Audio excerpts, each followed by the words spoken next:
Nasakpan, nakuha sa CCTV ang usa ka gipasangin lang ng li unya nangawat sa mga underwear sa mga lalaking boarders sa usa ka dorm sa Cebu City. Ang pait pagyud ani mga bay, ang usa sa mga biktima niingon nga posible daw nga nabidyohan siya sa suspect while naligo siya. Sus Ginoo. Para sa mga detalye mo balita si News 5 correspondent John Aroa.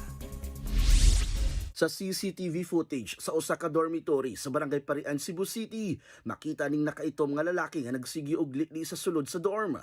Pagkataod-taod, disulod siya sa abi di ay nga pultahan sa usa ka kwarto. Dangtan og pila ka minutos, nigawas og nibarog sa hallway ang lalaki. Diyang nakabantay siya sa CCTV, dali siyang nihupo og nibalik og sulod sa kwarto. Makitang iyang gisara ang iyang zipper sa iyang pantalon, samtang nagunit og. Paglabay og usa ka oras, makita nga gikuha sa lalaki ang usa ka clip fan. Ning tungura, gisita ang maong lalaki sa usa sa mga nag-abang sa dorm, kay gaduda sa mga nilihukan niini. Pero ang depensa sa lalaki, naa daw siya kaila sa sulod, maunang wala na siya gikuti-kuti og pangutana. Maura to, sunod na lang nabantayan sa ubang boarders nga kasagaran marine students na nga wala na ang ilang mga brief. Dihang gi-review ang CCTV, diha na lang nila nakita ang kawatan. Gawa sa pagpangawat, nasakpan sab ang maong lalaki nga nang li.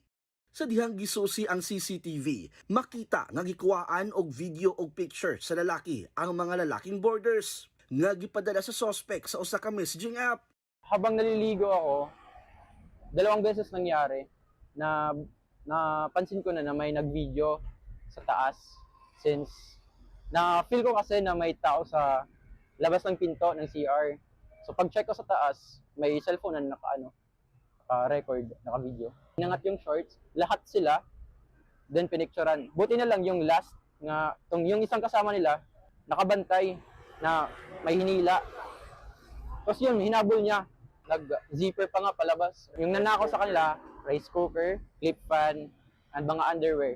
Nung natutulog ako, parang may naramdaman ako na humihila sa short ko. Tapos pagising ko, may nakita akong lalaki. Pagkakita ko, ayun, tumakbo siya agad. Yung kabaw na, di mo maramdaman anong nangyari. Kasi tulog ka, tapos pagod na pagod ka, galing kami sa site.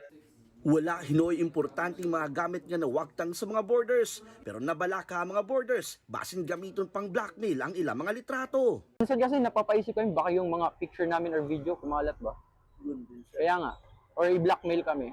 So, maganda sana if mahuli ba? Gidanghop sa News 5 sa mga pulis ang maong insidente. Sa pagkakaroon, doon na nagihimong investigasyon ng mga pulis. Nanawagan karon ang mga nabiktima sa kung 15 na kaila sa maong lalaki nga isumbong dayon kini sa mga otoridad. Nagbalita para sa One Balita by John Aroa, News 5, Visayas!